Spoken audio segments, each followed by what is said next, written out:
Good evening, everyone. I am Jabir Ibn Abdul Hakim. We are Team Megatron from Bangladesh University of Engineering and Technology, and we are supervised by Dr. Sheikh Anarul Fatta. This year, we are dealing with an interesting challenge in the VIP Cup thanks to the organizers. We were challenged to differentiate between real or generated fake images. If we break the task even further, basically we would have an input image which would be passed through a system developed by us, and the output of the system would be very simple if the input image were real or fake. Over the years, there has been a notable rise in image generation technologies. It has reached such stages where it can easily fool the bare eye. Amazing it may sound, but this has given rise to some serious security concerns. To start with, generative models can be used to spread fake statements or actions of an individual. Again, digital systems that uses physical attributes as security code words can be fooled by these generative models. On top of that, modified or fake evidence can be created by this generative model to affect the verdict of a judicial trial. We will be working with fake images, but from where these images are coming from? Well, the sources can be divided into two major sections: graphic-based methods and learning-based methods. Learning-based methods will be the target of this challenge. Variational autoencoder, GANs, and diffusion models are few approaches used in these learning-based methods. And about the sources of real images, we have some publicly available datasets of different categories. Here we can see the available datasets and some samples under each of the categories. And now let's face the most important questions. How do we detect fake samples? What should we search for in an image? Well, there are some artifacts and traces that are left behind when a synthetic image is generated. We can also find camera fingerprints and real images on real images also. These characteristics of an image help the detector differentiate between a real and fake samples. For these competitions, several datasets for real and fake images were recommended by the organizers. The distribution of the data that we collected from there is like this. First of all, we collected 60,000 real images from 4 datasets. On the other hand, we collected another 35,000 samples from known fake generators, most of which came from StyleGAN2 and Taming Transformer. For the test dataset, we had 3 parts. Each part has 5,000 samples of real and fake images. In part 1, the fake samples were taken from known generators that I already mentioned in the previous slide. And for part 2 and part 3, the fake samples were taken from an unknown generator. While working on the problem, we figured out several challenges that needed attention. These challenges and finding a way around them are what shaped our solution. First, we have to talk about the time limit. We were given 1 hour for each 5,000 test images. This limited the possibility of using many heavy models. Next, we have to address the generalization issue. We can see that there's a huge number of unexplored samples from unseen fake generators. The performance deteriorates notably when samples taken from these unseen generators are passed through the system. Thus, to be actually useful, it is important to be able to generalize across all types of generators. Resizing to a smaller image size and compression are a part of our data pipeline. Both of these approaches have notoriety reusing the Fourier artifacts of an image that holds very important information about the source of generation. Another challenge that we had to take in mind was spoofing a synthetic image. Camera fingerprints of real images might be learned by a generator which could use this information while generation process to inject fake images with camera traces identical to real images. This could easily fool a detector that depends on camera artifacts for making a decision. Hello everyone, my name is Mohammed Asaf Rahman. I'm a final year EEE undergraduate student and poet. In this section, we'll be looking into the methodology part of resolution.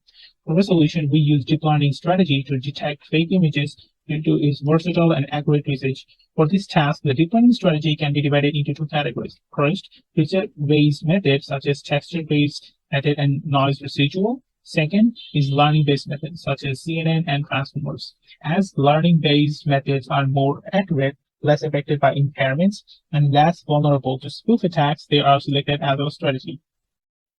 In this section, we'll go through some of the approaches we consider for this competition: artifact detection by handcrafted features, Fourier analysis, incremental and one-shot learning, 1+ variational autoencoder, noise residual, and multi-class fake classifier.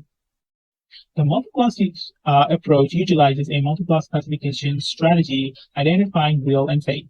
This method relies on multiple features extracted using CNN and transformers for classification. This makes it very accurate and less affected by impairments and less vulnerable to attacks. Hence, it was selected. Let's have a look at the overview of our proposed solution. Provided data along with external data are used for training teacher models. All data are processed with random crop compression and resized to 200 by 200. The modified crop validation scheme is used to evaluate the model's performance. Before sending the data for training, they were further processed with rescaling and augmentation. After that, predictions of teacher models were ensembled to get the labels for knowledge distillation. Then the student models were trained using those generated knowledge distillation labels in a teacher-student manner. During the testing period, the proposed method processes image with previously mentioned approaches and then passes them through the student classifier. After that, predictions from all the models are assembled and post-processed to get the final prediction. Now let's have a deeper look onto our solution. Even though the task of this competition in binary classification, we employed a multi-class strategy. In the binary classification method, one class has to generalize for different unique patterns of different fake models. Hence, it cannot reach the optimal performance. Whereas in the multi-class classification method, there exists one class for each model. Hence, the detector can easily capture the unique pattern of each class, resulting in optimal performance. In this method, an image is classified into one real class and 5 scene fake classes. For fake images from unseen models, the previously mentioned method may not perform that well, as fake images from unseen models don't belong to any of the scene fake classes. To address this issue, an extra class is introduced for unseen models. This class is trained using images generated by 12 different models. Now, whenever the proposed method has to classify images from unseen models, it will easily be able to classify them as unseen fake images due to the well-diversified extra class. As computation metric expects prediction to be in the binary class format, multi-class prediction are converted to binary class format. In the multi-class prediction, the first index indicates the real class, last index indicates the unseen fake class, and the rest of the indices indicate the seen fake class. To get a binary class prediction from this complement of real class prediction is taken. As in the provided dataset, there are very few samples available for some cases. We added some external data to resolve the class imbalance. For real data, we added 3 new datasets. For scene fake data, we added data from 3 models, and for unseen fake data, we added data from 12 models. Now let's have a look at the distribution of the external data. For real class, we used nearly 11,000 images from 3 datasets. For scene fake data images, we added 40,000 images from 3 models. And finally, for unseen fake images, we added 75,000 images from 12 models. Next, let's have a look at the feature space of our data using GSNet1. Let's first have a look at the feature space of 5 fake classes. As you can see from the plot that each model has some unique regions which might be useful for classification. Now let's have a look at the feature space after adding unseen data. As we can notice, unseen data is well diversified compared with the seen data. Let's have a look at the feature space after adding all the data. As you can see, data contains some outliers which needs to be removed. Now let's have a look after the outliers have been removed. As you can see from the plot, real and fake images have very unique regions which can be useful to identify them. Finally, let's have a look at the data distribution after including external dataset. We use total of 200,000 images excluding real, seen fake, and unseen fake. As you can see, we have 71,000 data from the real class, nearly 700,000 data from both seen data and unseen data. Hello everyone, I'm Bishwapal, a fourth-year undergrad student studying electrical and electronic engineering in Bangladesh University of Engineering and Technology. Now I'm going to talk about the cross-correlation split used during the training process. We used a 4-fold cross-correlation method to test the soundness of our approach. Since addressing the issue of recognizing images from unseen networks are very important for model validation, each fold had fake data generated from a number of models unique to the fold. In order to address the data imbalance introduced by external data, balance metrics like balanced accuracy and macro F1 score was used to evaluate the gross validation performance. In the data pre-processing stage, the images were cropped with a variable size and resized to a resolution of 200 by 200. Then the images were passed to JPG compression method with a random curve from 65 to 100. Finally, the images were scaled to a value of 0 to 1. We employed both geometric and pixel-level augmentations to increase model generalizability. In geometric augmentations, we used horizontal flips, vertical flips, random rotation, and shifting operation. In pixel-level augmentations that change the pixel distributions often ended up lowering our result. We used color augmentations, random distortion, and Gaussian blur. We have also experimented with cutout, grayscale, and Gaussian noise. The distinctive traces of generated images can be found in Fourier transform. As noted by this paper, lowering the dimension of generated image can make the Fourier peaks vanish, and this can potentially make the low-level inconsistencies more difficult to distinguish by the model. Since we already had to resize our images to a smaller resolution during pre-processing, some cases already became quite difficult for the model to determine. The introduction of pixel-level augmentation often further harmed the distinguishing characteristics of generated images. In the next slide, we can observe that some of the pixel-level augmentations actually deteriorated model performance. This can be attributed to the changes in pixel distribution caused by pixel-level augmentation, which made model learning very difficult. On the other hand, augmentations that did not significantly change pixel distribution, grayscale, and cutout, made improvements to model training. To take advantage of the model generalizability attained by training with geometric augmentations, we use test-time augmentations to increase inference accuracy without additional training. Essentially, the original image was augmented with geometric augmentations and passed to the model. And finally, the final prediction was the mean of all predictions. As stated in this paper, removing the first downsample layer of model can improve model performance, even in the presence of compression and resizing.